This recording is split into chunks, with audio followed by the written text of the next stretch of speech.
Welcome back to another episode of Paladin Financial Talk. I am your host, Matt Bryant, and today we are happily joined by my co-host, Mr. Tony Shore. Tony, how's it going? Oh, it's going great, Matt. I am so happy to be here today. And you know why? Because I haven't hosted with you in a little while. No. You haven't been the host. It's been Jeff Quick. It's been Nikki Foley. Yeah. And, you know, how many times can I look over there and see Jeff Quick? Well, it gets rough. It's rough. I sit right next to him upstairs. So I know you do. I completely understand. So, no, but they do a good job. Yeah. And I am wrapping up our summer spending series. So Nikki started off kind of laying out all the different things we're going to talk about. And then Ellie did buying a boat. So she's a recent boat owner. Ellie bought a boat. So she talked through all that. We've done travel and entertainment, kids cost, variety of things. And today I am going to be talking about home expenses, all the things that people tend to do as far as their house now that the weather is warm. So it's timely because especially in Minnesota, we all get a little bit of cabin fever.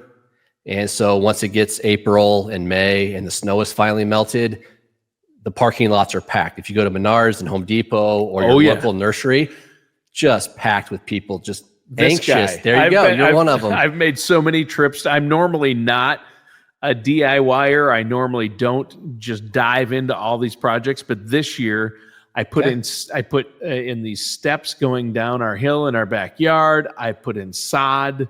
I've done some landscaping. And by the way, first time ever putting in sod. Last time ever I've done it. Putting in sod.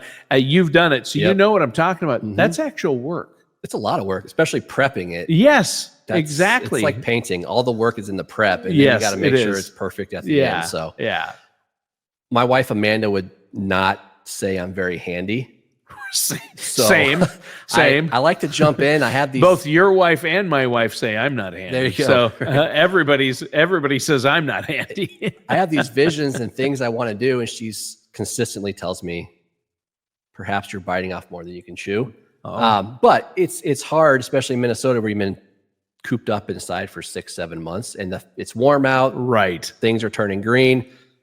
So we're going to talk about a few different things. One, ongoing cost and maintenance. So just some things that happen in the summer that you need to be mindful of, and maybe some ways to help save some money there. And then small or short-term projects, and then we'll wrap up with long-term projects. So renovations and things like that. So ongoing costs or maintenance, short-term projects, and large or long-term projects. Yep. I like it. My wife is actually a little the opposite, though. She knows I'm not handy, but she always is pushing me. She doesn't tell me, oh, maybe you shouldn't do that yourself. She's like, you can just do that. You could do that. We don't need to hire someone, because she always wants to save the money. Yeah, I get She's thinking of the money. I'm like, let's hire someone. Yeah, and there may have been a few times where we try to save money and it can wind up costing you. Oh, yeah. Big time. So let's do it. Let's start with the ongoing costs. Then I'm interested to hear what you're talking about here. Maybe utility bills or miles on the car, yard maintenance. Yep. So we live in Minnesota, generally cooler than the rest of the country. Yeah. However, we still get some hot days. We'll have days in the 90s throughout the summer. Air conditioning costs, your utility bills in the summer go up. Now we have the flip side where in the winter, our gas bill is much higher because we're 10 degrees below zero. Yes, and you have to heat the house. But switching gears, now you have the higher electric bill. Sometimes it can be a shock to the system. You get into the months like July where you're running that thing pretty constantly. Yeah. You don't want that sticker shock of, okay, all of a sudden my electric bill is 2 or 3 times higher than it was before. So most people are aware, but you can go to your utility and set it up so that you pay an average throughout the year. So you don't get shocked in January and February or July and August. Yeah. When it comes to budgeting, that helps. All of a sudden you're not paying a $400 bill and you're scrambling to figure out where that money's coming from. So that's one thing. And also just making sure your house is actually efficient. Right. Yeah. Yeah. Drafty windows, drafty doors, all those things. Making sure that as much as possible, and those are low cost things you can do to reduce what your overall expenses are. So just being mindful of that. And then this is a big one where it's easy to ignore, but just having a professional come out each year and do a checkup on your furnace and Yes. your AC, just like you do a checkup with your financial advisor. They can identify problems before they turn into a disaster, and you're paying $8 or $10 grand for a new furnace or air conditioner. So Yikes. basic stuff, just to head off any of those expensive problems. Yeah, some of those surprise costs, especially after a hot summer, that AC bill you were talking about, that's crazy. Yeah, we've been panicked and shocked by that. Yeah, and it doesn't happen for too terribly long, but it's not fun to shell out that kind of money. So, also, in addition to the maintenance, it's people like to spend time on the gardening and the yard. My yard is nothing to brag about, but I have a coworker, Zach, who's done a podcast here before. Yep. Fairly new homeowner, and he likes to brag about how in tip-top shape his yard is. So he spends a lot of time out there, and there's a cost to that, right? So if you know those are things that are important to you, all of a sudden you're spending $1,000 in June or July, that could be a lot of money. So just plan for it as you go throughout the year. Yeah, as long as you're planning for it and it's in your budget. And that's the key, is make sure you have a spending plan for these things and are thinking ahead, right? Yeah.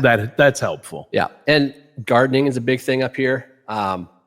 My wife is big into gardening, and some people, I think, go into gardening thinking, and it could be a cost-saving measure because you don't have to go to the store as often. There's a lot of work and a lot of expense that goes into it, and it's more of a hobby to me. It's not much of a cost savings, but it is nice and have that satisfaction where you walk out and it's ready. But again, like any other hobby, you need to be mindful of it and just be able to prepare and what those costs might be. Because it's easy to go crazy that first time you go to the nursery for the spring or summer, and all of a sudden you're walking out with $500 worth of plants, and you're like, what happened? Exactly. Been there, done that. And my wife loves to go and buy the plants. Yeah. And it's great. The house looks much better, and it's nice to see. But it's just, those are things that, like we've talked about budgeting in the past for a whole variety of things that come up, and you do it, but you don't really have a line item for it. And that's where these are small, but over time they start to add up. They really do add up. Yeah. Make a plan and account for it. So this is the big one for me. So the long-term projects. So this is where I get myself into trouble. This is where my wife calls me a bit of a dreamer on this stuff. Is I see my house, it's 50 years old, and I see things I want to do. So she'll say, hey, we need to get this fixed. And all of a sudden I've brought up, hey, maybe this leads into this and this and this and this. And now we're doing like a half a house renovation. So it snowballs on you pretty quick, doesn't it? All the rooms are connected, and it's like, well, if we're doing this, why not add this? So I don't know if you have any renovation stories or if you've done anything significant like that, but it can quickly spiral. They can spiral quickly. And I know so many people who we're going to remodel the bathroom. Or, they start there, or the kitchen. And then they say, it's going to be, it's a hassle. Well, it's being done. We hired some people to do it. It'll be done in a month, right? Yeah. And then 3 months later, oh, this is terrible. And I'm like, whatever they told you or whatever you planned, just assume it's going to take 2 months longer. Yeah.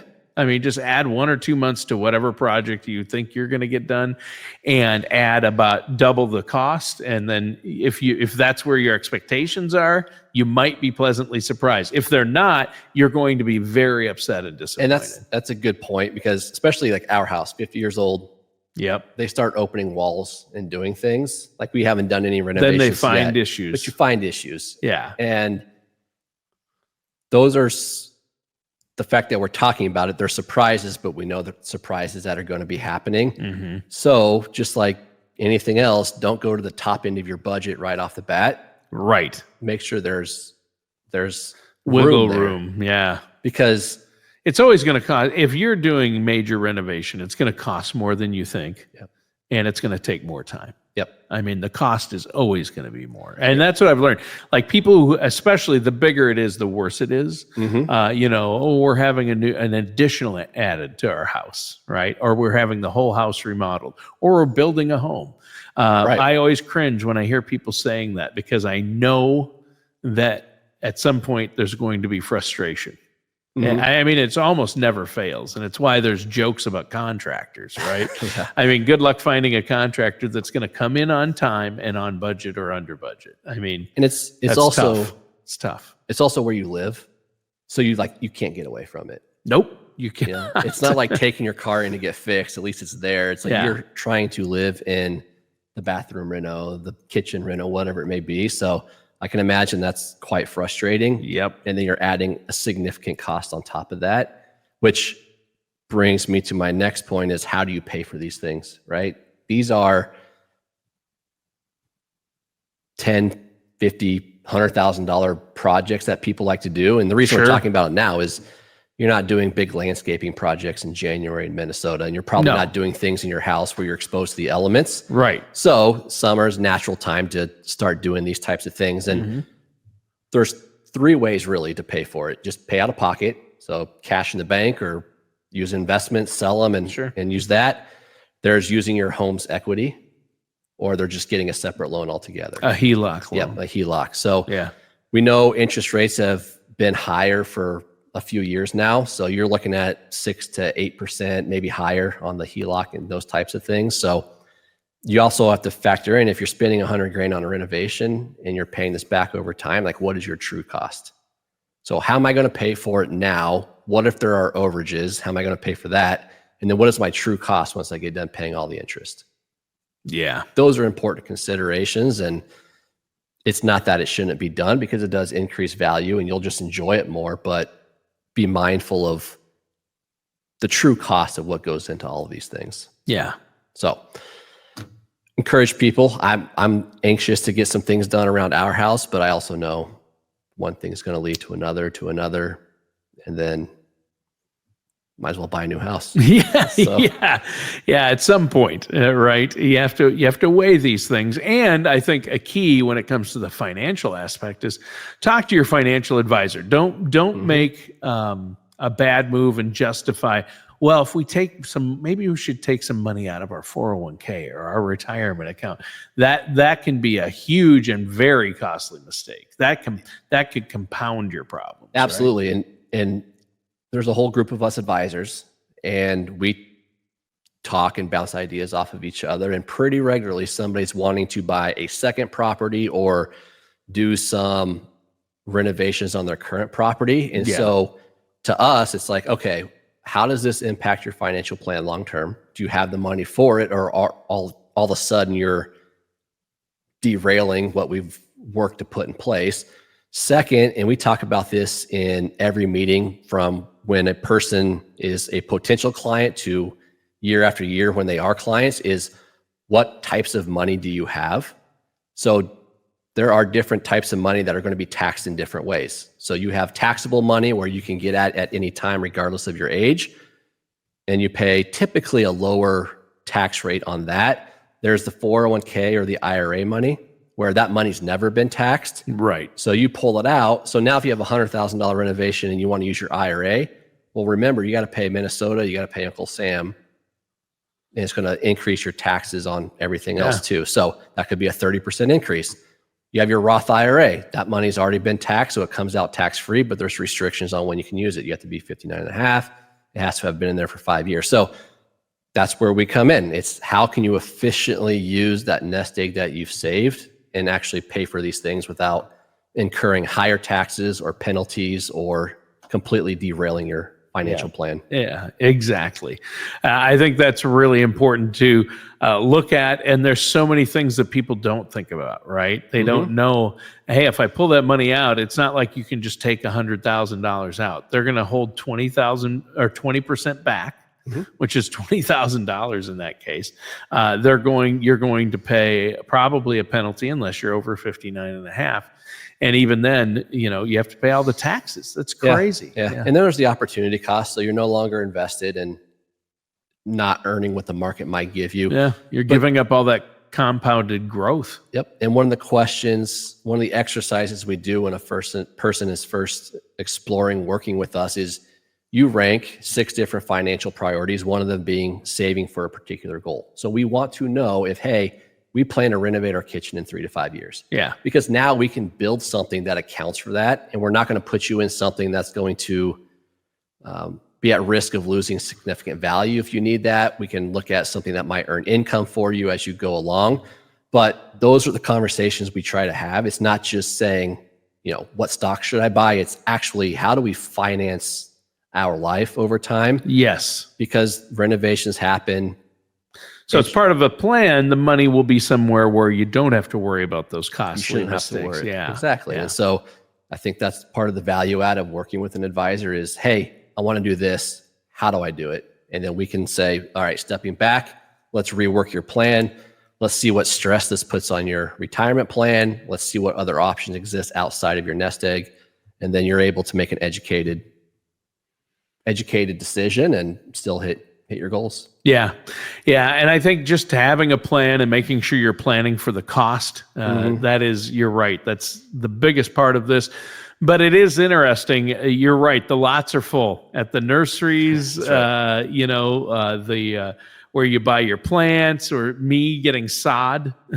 Yeah. It's crazy. Or having sod delivered. I've been to Menards and Lowe's so many times, and Home Depot, all three. And the hardware store, it's crazy.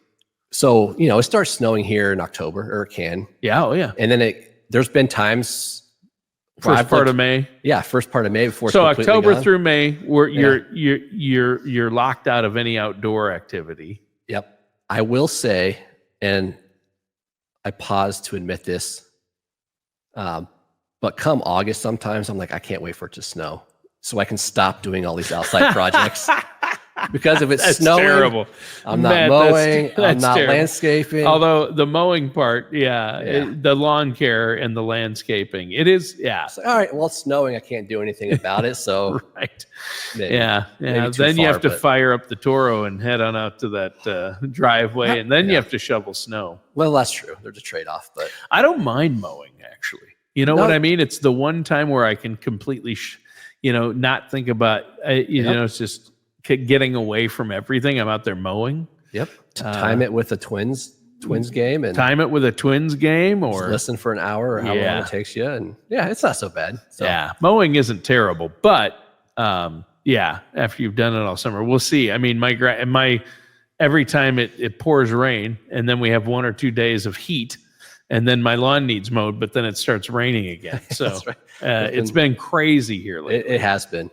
It's starting to look like a jungle, but it is. Yeah. Yeah. I got we went out and mowed our lawn just before that rain. So it poured yesterday? Mm-hmm. So the day before I mowed my lawn that night, because I'm like, it's going to pour rain for a few days. So nailed it. Got it done. Nailed it. All right. Well, we're talking about these projects. This is great. But for people to get the financial side of it planned out, make sure they're on track, you need to work with a financial professional. Mm-hmm. You guys have a great team.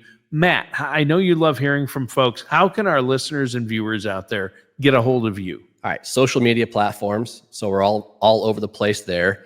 You can go to our website, paladinfinancial.com, and you can request a consultation through there. We have a ton of other cool resources as well. You can go old school and just pick up the phone and call us at 651-842-8406. We're happy to chat with you. Our whole goal is to make sure you have a comfortable financial life, and that's what we love doing. All right. Well, thanks, Matt. Great show. Thanks, Tony. Listeners and viewers, thanks for tuning in. That does it for today's episode of Paladin Financial Talk with our host, Matt Bryant. Thank you.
Welcome to Paladin Financial Talk. I am your co-host, Tony Shore, and I am with our amazing host, the one, the only, Ellie Robinson.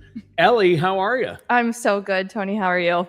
Well, I'm great. And this topic is, this is a fantastic topic for February. They call February the love month or Valentine's Day, right? And we all know love is in the air. It's February. Couples are moving in together. Bank accounts are quietly merging without anyone really talking about it. So that's what we're talking about today on today's show. And this is your topic. You're the expert here. Now, I've been married 33 years this year. This June, it'll be 33. Congratulations on that, Tony. Yeah. Isn't that something? So, and my parents in June, it's their 63rd. Oh, wow. So we're exactly 30 years apart. How special is that? So it's always a great Valentine's Day, and our anniversaries are a week apart, and they're 30 years apart. So it's fun. Yeah. Did you intentionally plan that when you were getting married? Yeah. In fact, we wanted to have it on the same day to make it easy for me. To remember that. My wife was all about that. Sarah's like, Tony, we need to do whatever we can.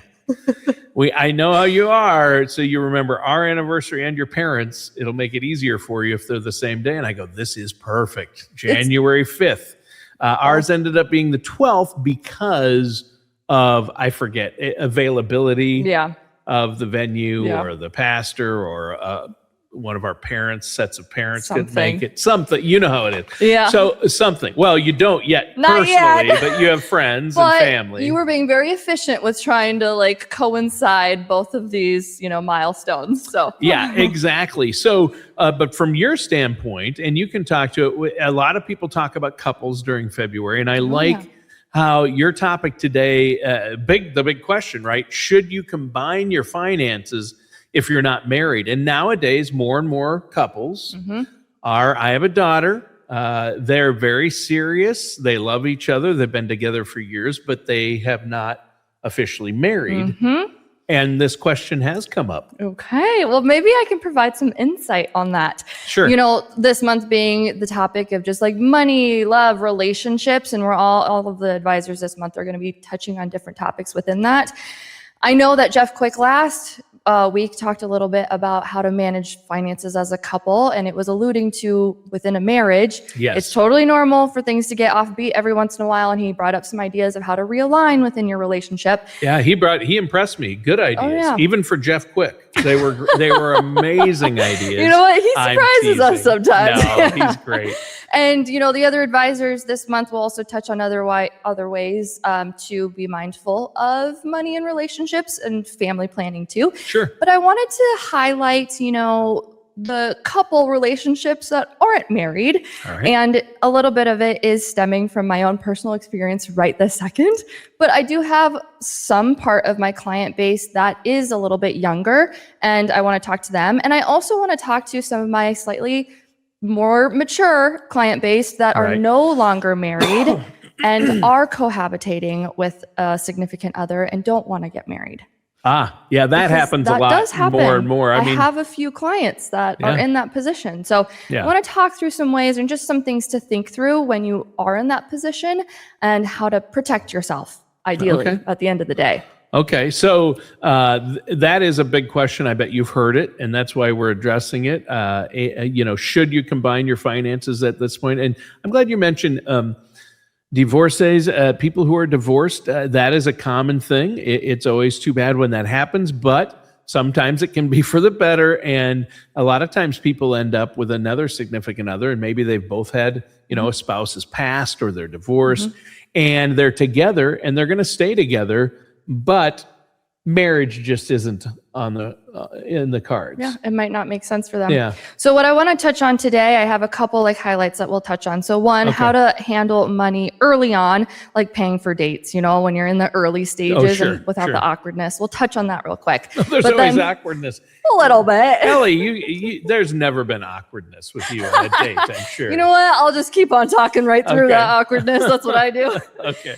So that I'll touch on, number two, when to combine finances, when it actually makes sense without being too risky or with you acknowledging the risk that you are taking on. The biggest financial mistakes unmarried couples make with housing and joint accounts I want to address too, how to protect yourselves without killing the romance, because I think that's important. Well, yeah. And, the questions that every couple should answer before money starts being intentionally shared. Yeah. So, yes. So where do you want to start there? So expenses blend before people realize risk is blending too, right? where are we? Oh, this was we can restart, but this is the first page. And I just went, are they two? Yeah. You did two-sided. That's okay. I'm sorry. Can we cut this out? Yeah, we'll edit that. We'll Okay. leave this go because we were far enough along. Okay. Andy, edit that, and then we'll edit the video. Okay. So I am so sorry about that. Okay, that's okay. I just assumed, never print them double side. I'm sorry. It's No, easier and to this get was- messed up. this was my I'm not mistake. used to that. I'm sorry. Yeah, I And should have you know looked. what? I didn't include in this script the touching on paying for dates, I think. Hold on.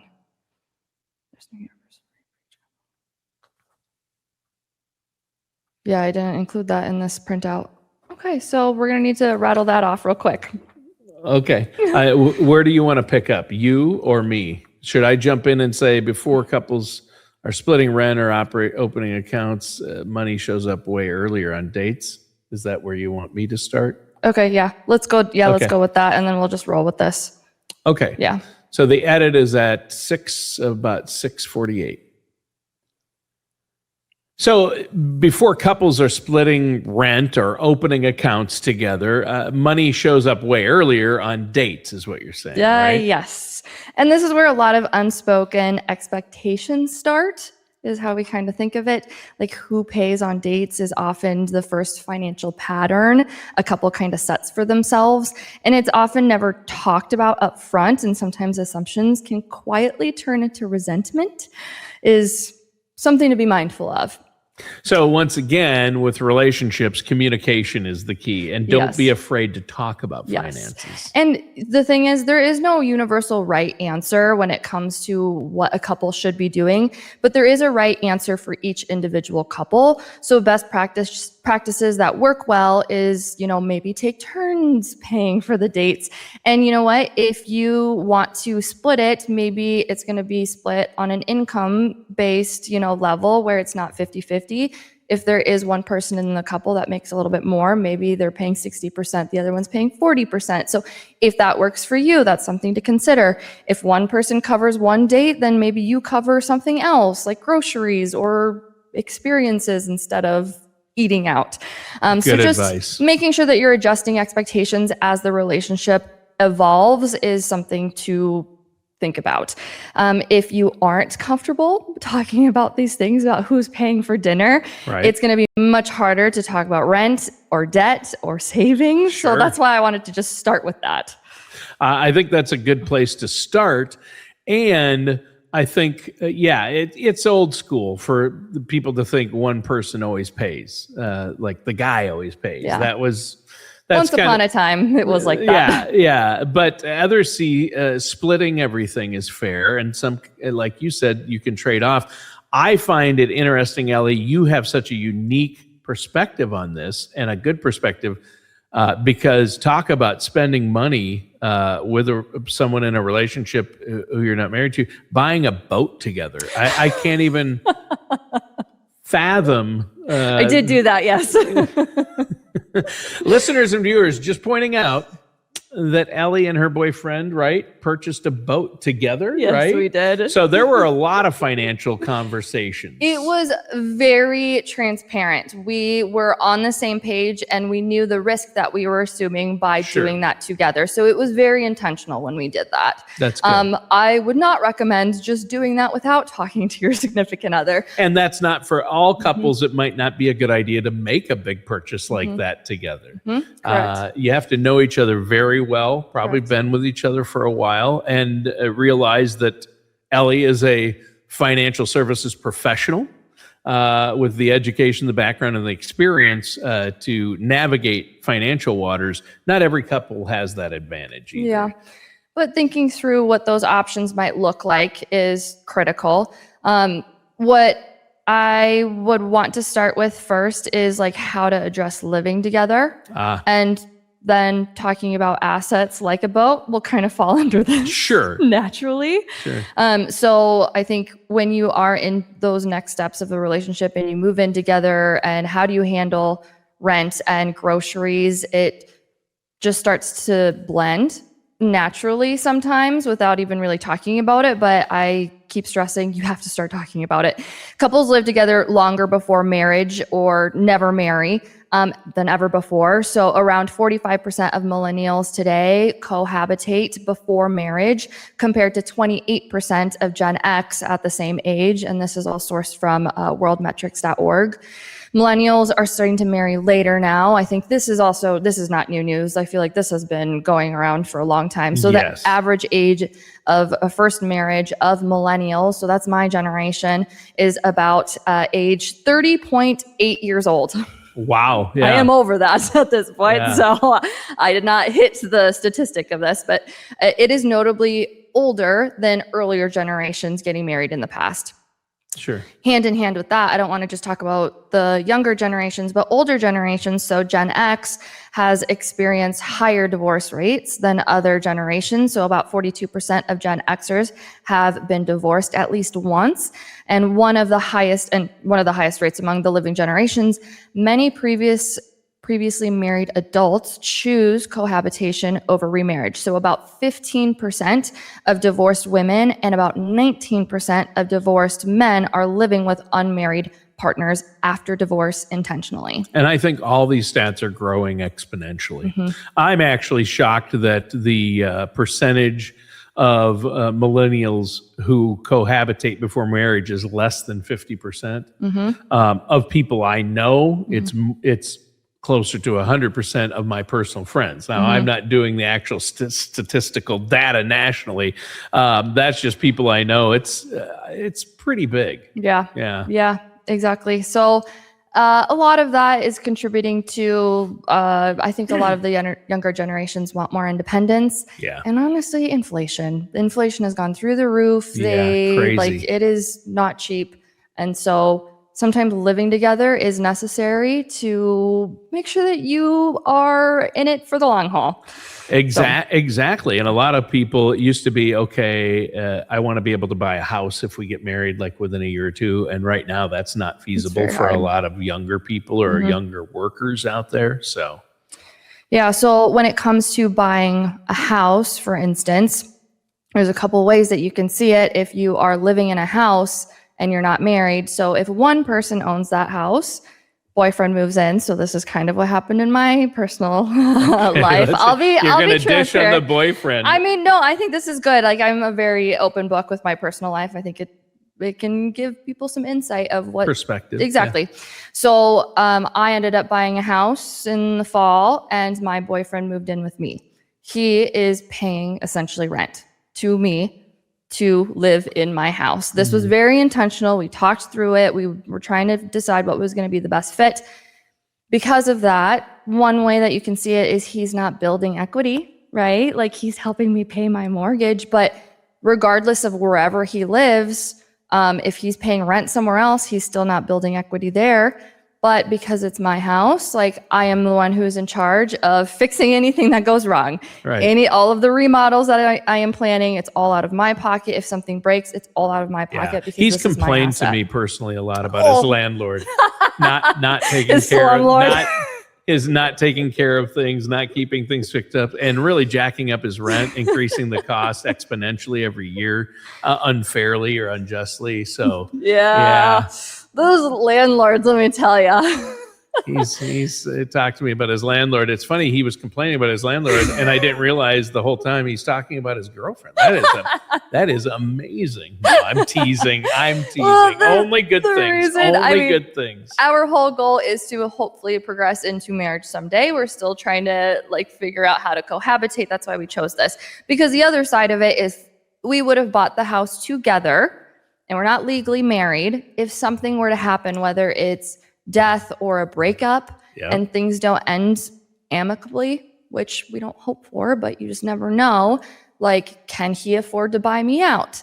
Like, are we on the same page about selling the house? Like, maybe I can't afford to move out and I still have a mortgage to pay, but you just never know. So Yeah. we were very intentional with this type of strategy. There's no automatic rules when you're not married. You kind of have to iron it out yourself. And sometimes if this happens, I haven't seen it firsthand, but I'm sure it's out there. Like, you're going to need to hire lawyers and have those professionals help you out on what are we doing here. Yeah. Yeah, I think it can be tricky if you're not married. The rules are different when you co-own a home, whether it's with a business partner, a friend, or the person that you're living with or dating. You have to realize you're going to have a unique set of issues, and communication, again, I think it keeps coming back to that's going to be a key in making it work. Yeah, exactly. Yeah. So to think about other assets, people think joint assets are romantic.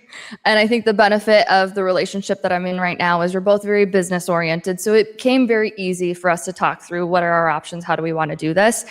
And when you are assuming a joint asset with someone that you're not married to, like, you are assuming liability. Yep. You don't know how this person is going to take care of a boat, for instance. And when we had made that decision together of buying a boat together, we both came to the table saying, hey, if this doesn't work out, like, he said, I'm okay with you keeping the boat.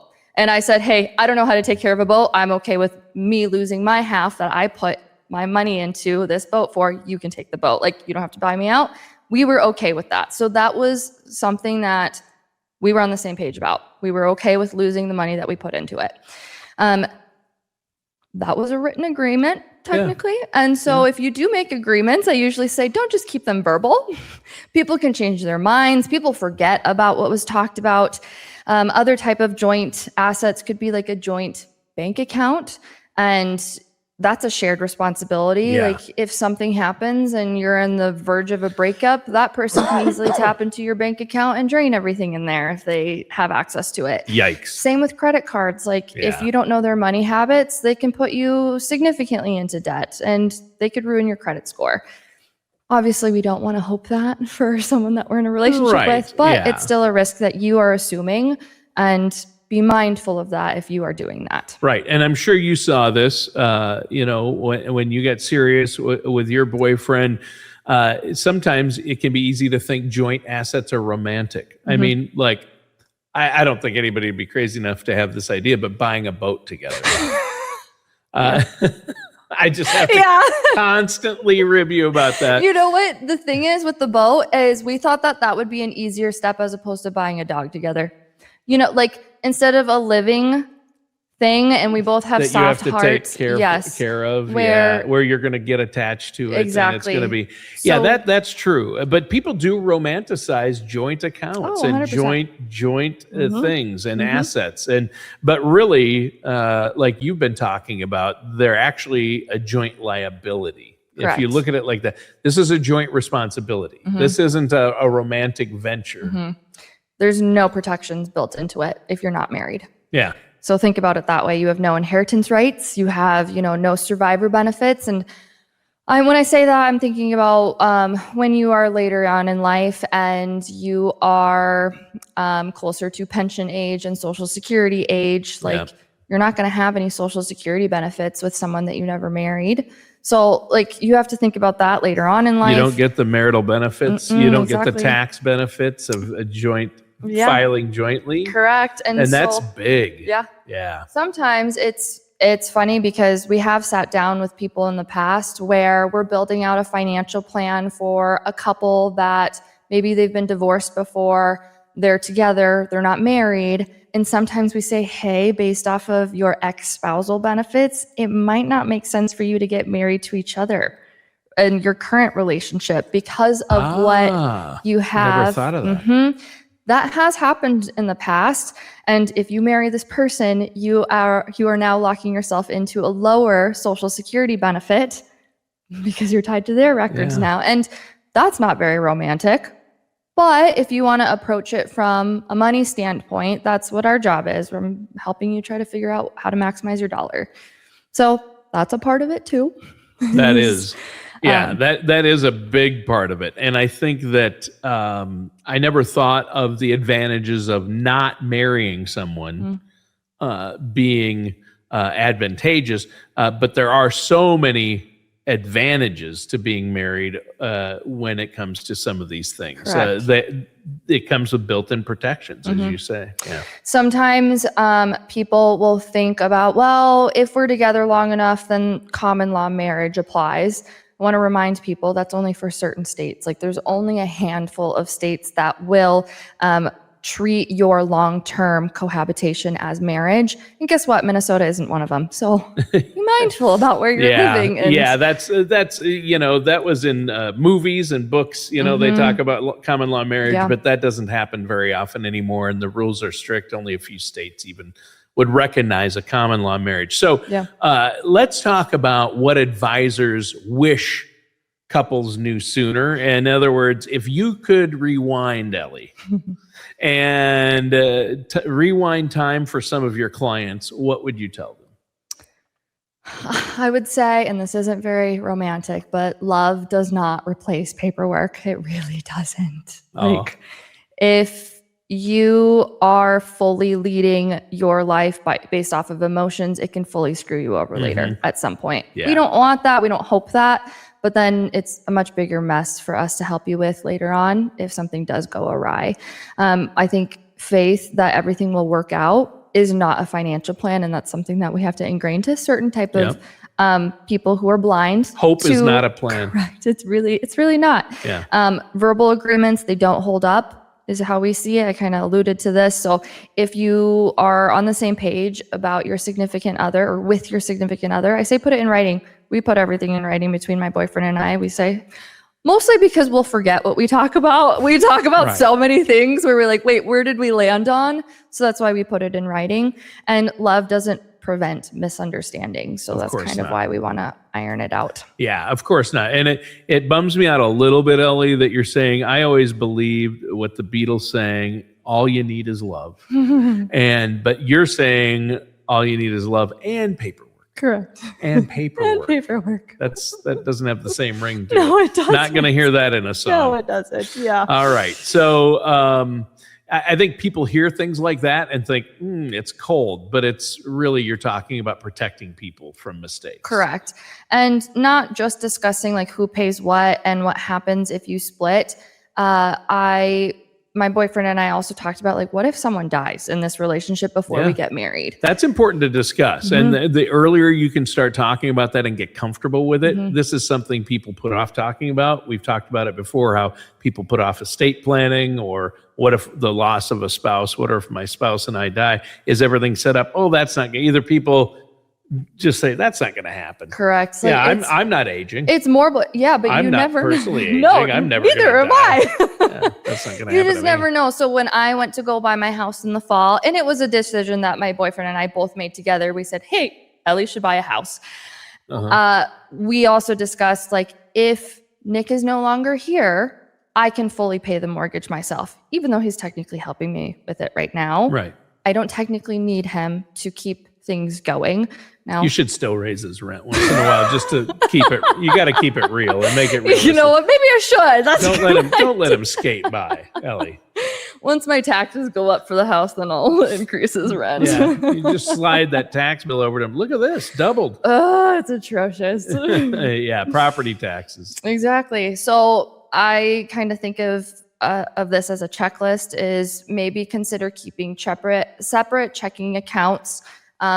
If you are not married, but what you can consider is maybe having one joint checking account, and that's to help pay bills of whatever you agreed upon. You put your money into that, you kind of stockpile it in there. You don't have any excess cash flow going in there because you don't need it in there, but it's strictly to pay bills. Making sure that you are keeping your premarital assets separate for now. So I was also very intentional with my estate plan, since I'm not married yet, is my sister is primary beneficiary on everything for now. Sure. Once I get married, then everything will change, but this is very intentional, and my better half knows this. So this is kind of my part, and he has his own estate plan for now. So are you saying for people who aren't married, keep your assets separate and your bank account separate? That is what I would recommend. I mean, different couples have different values. You can technically do whatever you want at the end of the day. Right. I would recommend that. Yes. I also, this doesn't just pertain to younger people, but if you are, retired and you're living with someone and they are dependent of your, let's say, your pension, like you are bringing in guaranteed income with your Social Security and your pension, and they have accepted that they want to help support your lifestyle. They're no longer here someday. You don't get a survivor benefit. Oh, and they didn't, leave you any proceeds from life insurance. They didn't leave you the house. Where might that put you? So think about later on in life too of, okay, what's going to happen if this person's no longer here, even though we have fully committed to living the rest of our lives together. Right. I think that's huge. Now, I think the last thing you wanted to talk about was how to talk about all this without awkwardness. And awkwardness is tough for a lot of couples. Yeah. Right. I think so too. I'm correct. So I think some of the things to address, it's why do we want to combine finances? Iron that out. Make sure you have an answer for that. True. What does shared assets mean to us? What does a shared boat mean to us? Iron that out. What happens if we break up? What happens if we die? How will decisions about money be made? Yeah. And so that's something that I'm experiencing right now in my relationship of we're trying to figure out each other's spending style still. Yeah. I'm a little bit more of a saver. We have learned. So we're still trying to navigate that part in our money relationship. And everything I think is pretty healthy because of how transparent we are with each other. Yeah. Wow. I hope he doesn't listen to the show. You're just throwing him under the bus. Nah, he'll take it like a champ. No, you've been... It sounds like you have a great relationship and a lot of communication, and that's, again, what's going to help with all this. Mm-hmm. And once you get over talking about money, and my wife and I struggled at times, and this is the biggest struggle whether you're married or not married, couples have, is finance. It's the number one cause of divorce. Correct. We all know this. Every stat shows that. But once we agreed to sit down once a month and look at our budget and our spending and talk openly, like, you spent this and this and this. Mm-hmm. And in my relationship, I'm the spender. Oh, are you, Tony? Yes, yeah. I love to shop. I love to spend. But yeah, I think that's really important. You got to figure out how those decisions about money are going to be made. You make some great points. We've got to wrap it up. But before we do, what's the plan? You know what? I would encourage listeners to review your plan every 6 to 12 months. And every single month would be great, but you're also in this gray area where you're not married and not everything's legally combined yet, right? So making sure that you review your overall plan at least every 6 months or so to make sure that you're going in the right direction is going to be advisable, because incomes change. You might be moving, you might be buying a house, you might be considering marriage as the next step, and that's where you'll really want to start going down that budget rabbit hole and iron out spending habits there. And sometimes partners take on new debts with student loans and who knows what it is. So making sure that you're checking in and making sure that you're addressing the conversation from a place of love, right? You don't want to be attacking your loved one. You want to be bringing up, phrases of, I want to make sure that we're both protected financially. This is my idea, XYZ, or say, let's be intentional and let's decide how we want to set our money preferences. So making sure that you aren't accusatory, but making sure you're approaching it with love, I think, is important. So. That's huge. And I think the most loving thing you can do in this case is protect both people. And that's what you're talking about. Correct. Doing, right? Correct. Combining finances before marriage can feel like commitment, but without legal structure, it's really just exposure. All right. So what's your final word for our listeners today what can they take away? They can get a hold of you if they have questions, right? Yeah, I mean, you know what? I would say if this episode has sparked a conversation that you've been avoiding, that's a good thing. Yes. And that's where healthy relationships start, is the communication part. So once you're on the same page with your loved one, then you might be ready to start working with a financial advisor. You don't have to be married yet, but you just got to get on the same page with your person. That's So helpful. yes. So once you feel ready for that, you can give us a call, 651-842-8406, where all of us advisors give complimentary consultations to make sure that we're a right fit for each other and make sure that we can help you in the ways that you were looking for. Or you can check us out on paladinfinancial.com. All right. Thanks so much, Ellie. Great show. A very fascinating topic. Thanks, Tony. It was fun. Yeah, that is fun. And a great perspective that you have to help other people deal with what you're dealing with and what so many people out there have to deal with. I think that's fantastic. Great for February, the month of love. And that does it for today's episode of Paladin Financial Talk with our host, Ellie Robison.